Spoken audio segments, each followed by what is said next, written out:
The making of a Prime Minister. मुश्किलों का अंबार है, वही तो मेरे हौसलों की मीनार है। हिंदुस्तान में दो प्रधान दो निशान नहीं चलेंगे। अगर इतनी ताकत ये पाकिस्तान के खिलाफ लगा दे तो आतंकवाद आसान हो गया। हम चुनौतियों से टकरा रहे हैं। सर्जिकल स्ट्राइक और एयर स्ट्राइक करके नए भारत के सामर्थ्य का संदेश भी दे दिया है। तुम उठो, तिरंगा लहरा दो। जननायक नरेंद्र मोदी के 20 वर्ष पुराने भाषणों पर आधारित एक बेहद लोकप्रिय कार्यक्रम। क्या कहते हैं नरेंद्र मोदी?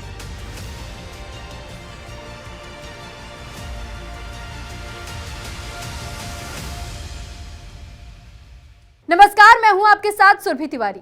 हमारे खास प्रोग्राम क्या कहते हैं नरेंद्र मोदी में आज आपको सुनवाएंगे पीएम मोदी का वो ऐतिहासिक भाषण जो उन्होंने 12 फरवरी 2012 को अंबाजी, गुजरात में दिया था।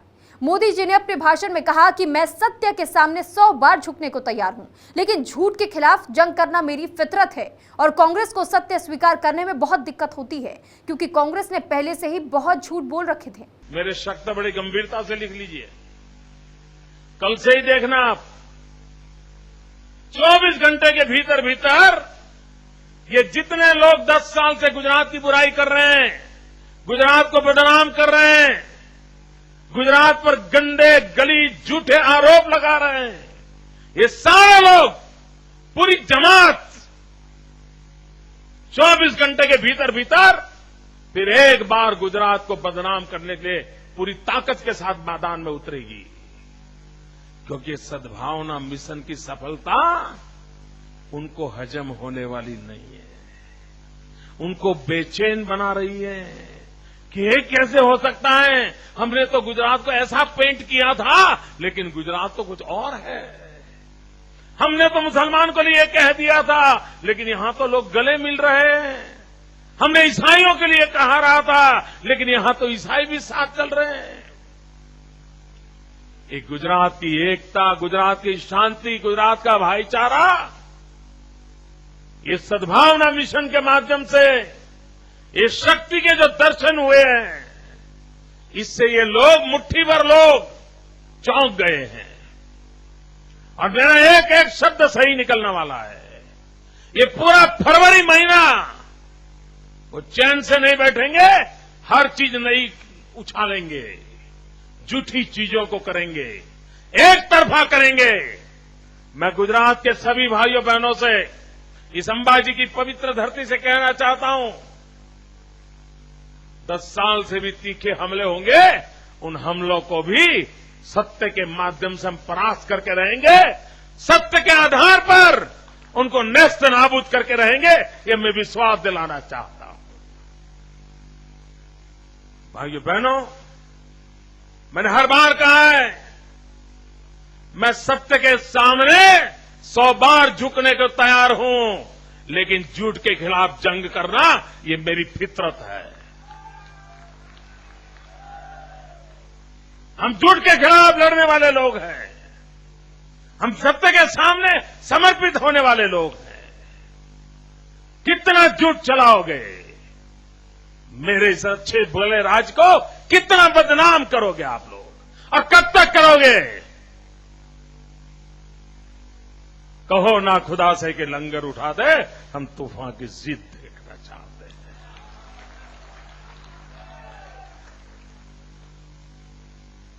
मतलब सद्भावना मिशन के माध्यम से हमने एक शक्ति का साक्षात्कार किया है, जन समर्थन का एहसास किया है, सच्चाई को डंके की चोट पर दुनिया के सामने हमने प्रस्तुत किया है। आज गुजरात विकास के कारण जाना जाता है। विकास की नई नई ऊंचाइयों में गुजरात आज पूरे देश के अंदर उसका लोहा मान लिया गया है। लेकिन ये विकास उस प्रकार का नहीं है जो हमारे देश में कभी सोचा जाता था। कोई 5 किलोमीटर रास्ता बनाए, दूसरा 7 किलोमीटर बना दे तो बोले विकास हो गया। हमने ऐसा नहीं सोचा है, हमने सर्वांगीण विकास का कल्पना की है। मित्रों, ये हमारा बनासकांठा, ये पाटन जिला, क्या हाल थे हमारे। 12 महीने में से 6 महीने धूल ही धूल, और कुछ हमारे नसीब में नहीं था मित्रों। तपता हुआ सूरज, उड़ती हुई धूल, ये मिट्टी, इसके सिवाय इन 2 जिलों के नसीब में क्या था मित्रों। आज वही इलाका सूर्य उपासना के लिए, सौर ऊर्जा के लिए पूरे विश्व के अंदर अपना नाम रोशन करने जा रहा है मित्रों। पूरे हिंदुस्तान में सोलर एनर्जी 120 मेगावाट है, पूरे हिंदुस्तान में 120। आपके अकेले इस चारणका में 200 मेगावाट है भैया। और पूरे गुजरात में तो ये आपके धानेरा के पास सोलार पार्क बन रहा है मित्रों। जो कल तक जिस क्षेत्र को सोचा नहीं था, उसको आज विकास के मुख्य धारा में लाकर रख दिया। दिल्ली मुंबई इंडस्ट्रियल कॉरिडोर, ये इंडस्ट्रियल कॉरिडोर के कारण जो एक विशिष्ट प्रकार की रेलवे लाइन लगने वाली है, पाटन जिला और बनासकांठा जिला पूरी तरह पूरे जिले के हर गांव को उसका लाभ मिलने वाला है। ये बनासकांठा की धरती, बेटी की भी शादी करानी हो और जमीन बेचने जाए, गिरवी रखने जाए, तो कोई पैसा नहीं देता था। बनासकांठा में किसान को अपनी जमीन कितनी क्यों न हो, बेटी को शादी कराने के लिए उस जमीन में से पैसे नहीं मिलते थे। जमीन की कीमत नहीं थी, कोई खरीदार नहीं था, कर्ज भी नहीं मिलता था जमीन पर, क्योंकि उस पर से कुछ पैदा नहीं होता था। आज जमीन के दाम कितने बढ़ गए, मेरा किसान कितना ताकतवर बन गया। आज वो डंके की चोट पर कहता है, बैंक वालों को कहता है कि मेरी जमीन की कीमत इतनी है, मुझे इतनी लोन चाहिए, और बैंक वाला लाइन लगा के खड़ा रहता है, लोन देने को मजबूर हो जाता है। एक जमाना था बेटी की शादी संभव नहीं थी। आज अगर कोई जमीन लेने के लिए आता है तो मेरा किसान कहता है, आज मेरा मूड ठीक नहीं है, बुधवार को आना। ये स्थिति पैदा की है। इस जिले में ये बदलाव आया है। और भाइयों बहनों, मैं देख रहा हूं समुद्र किनारे पर जाने का शॉर्टेस्ट अगर कोई रास्ता है तो बनासकांठा से गुजरता है, और उसका सबसे ज्यादा बेनिफिट इस जिले को विकास के लिए मिलने वाला है, विकास की नई ऊंचाइयों को पार करने वाला है। भाइयों बहनों, जो कुछ भी हुआ है सबको संतोष है, आनंद है, लेकिन जितनी प्रगति हुई है मैं तो अभी उससे बहुत आगे सोच रहा हूं।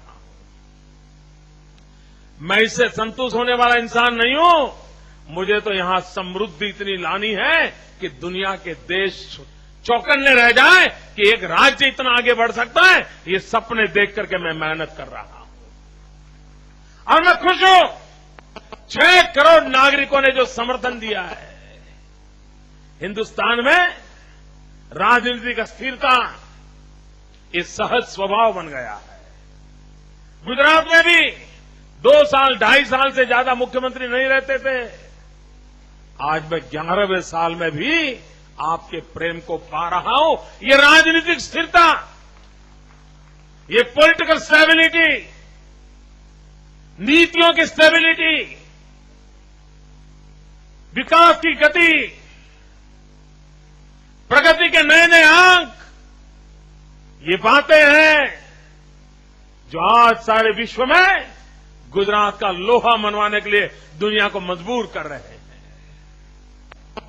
हमें इसे और आगे बढ़ाना है, हमें नई ऊंचाइयों को पार करना है। नर्मदा का पानी विकास की नई क्षितिजों को पार करे, लेकिन हम चाहते हैं जैसे मेरे बनासकांठा जिले के किसानों ने ड्रिप इरिगेशन को स्वीकार कर लिया, स्प्रिंकलर को स्वीकार कर लिया। अब मेरा एक सपना आगे है मेरे किसानों से, मैं उनको नेट हाउस की ओर ले जाना चाहता हूं। खेत के अंदर ग्रीन कलर के छोटे छोटे ग्रीन हाउस बने और उसमें नए प्रकार की फसल पैदा हो, ताकि 2 बीघा जमीन हो। मेरा एक ठाकुर भाई, जमीन बहुत कम है, सीमांत खेडूत है, आज उसकी इनकम मुश्किल से 50,000, 60,000, लाख रुपया है। मैं उसको ग्रीन हाउस टेक्नोलॉजी में ले जाना चाहता हूं और 2 बीघा जमीन हो तो भी वह 8 लाख 10 लाख रुपया कमाई करे, खेती में कमाई करे। उस टेक्नोलॉजी को मैं बनासकांठा में लाना चाहता हूं। मित्रों, चीजों को बदला जा सकता है। इन सपनों को लेकर के हम आगे बढ़ रहे हैं। एक नई दुनिया, एक नया विश्व, एक नया विकास का सपना, उसको हम साकार करने की दिशा में आगे बढ़ रहे हैं। देश और दुनिया के लोग इस बात को मानने लगे हैं, गुजरात के विकास की ताकत को स्वीकार कर रहे हैं, लेकिन उसके पीछे कौन सी ताकत है, उसके विषय में स्वीकार करते हुए अभी उनको तकलीफ हो रही है, क्योंकि पहले इतना झूठ बोल दिया है कि कभी कभी सत्य को स्वीकार करने में दिक्कत जाती है। ऐसे जो लोग बार बार झूठ बोल चुके हैं, उनको मेरी प्रार्थना है कि भाई अब बहुत झूठ बोल लिया, अब झूठ बोलना बंद करो और गुजरात की शक्ति को स्वीकार करो। और गुजरात की शक्ति है एकता, शांति और भाईचारा। एक जमाना था, आए दिन हमारे यहां कर्फ्यू लगते थे, चाकू चलते थे, एक जाति दूसरे जाति से झगड़ा करती थी, एक धर्म के लोग दूसरे धर्म से झगड़ा करते थे। आज 10 साल हो गए, सारा खत्म हो चुका भाइयों। कर्फ्यू का नामो निशान नहीं है। महीना पहले बच्चा पैदा होता था, मां का नाम मालूम नहीं था, बाप का नाम नहीं बोल सकता था, कर्फ्यू बोलना जानता था। आज 8-10 साल के बच्चों को कर्फ्यू क्या होता है पता नहीं है मित्रों। पुलिस का लाठीचार्ज क्या होता है पता नहीं है। अश्रु गैस क्या होता है मालूम नहीं है। गुजरात एकता, शांति और भाईचारे से आगे बढ़ रहा है। हमें और आगे बढ़ाना है। और गुजरात विरोधियों को मैं कहना चाहता हूं, आप अपनी राजनीति गुजरात के बाहर किया करो। आपको जो खेल खेलने वहां खेला करो। हमें गुजरात के लोगों को एकता, शांति और भाईचारे से जीने का अवसर दो। बहुत हो चुका, हमारे गांव पर नमक छिड़कने का काम बंद होना चाहिए। हमने इंतजार किया, हर बात का इंतजार किया। गुजरात की जनता को आप झुका नहीं पाए हो, गुजरात की जनता को आप गुमराह नहीं कर पा रहे हो। और हिंदुस्तान भी अब मानने लगा है कि गुजरात के साथ अन्याय हुआ है। और ये बात अब घर घर पहुंच चुकी है। और इसलिए मैं ऐसे लोगों को सद्भावना मिशन के इस कार्यक्रम से हाथ जोड़ करके विनती करता हूं, प्रेम से कहना चाहता हूं कि 10 साल जो हुआ, मेहरबानी करके आने वाले दिनों में गुजरात की सत्य को स्वीकार कीजिए, हमारी सच्चाई को स्वीकार कीजिए। हम देश के लिए काम करने वाले लोग हैं।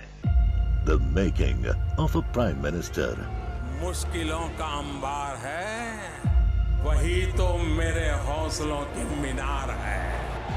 हिंदुस्तान में 2 प्रधान 2 निशान नहीं चलेंगे। अगर इतनी ताकत ये पाकिस्तान के खिलाफ लगा दे तो आतंकवाद आसमान हो गया। हम चुनौतियों से टकरा रहे हैं। सर्जिकल स्ट्राइक और एयर स्ट्राइक करके नए भारत के सामर्थ्य का संदेश भी दे दिया है। तुम उठो, तिरंगा लहरा दो। जननायक नरेंद्र मोदी के 20 वर्ष पुराने भाषणों पर आधारित एक बेहद लोकप्रिय कार्यक्रम क्या कहते हैं नरेंद्र मोदी।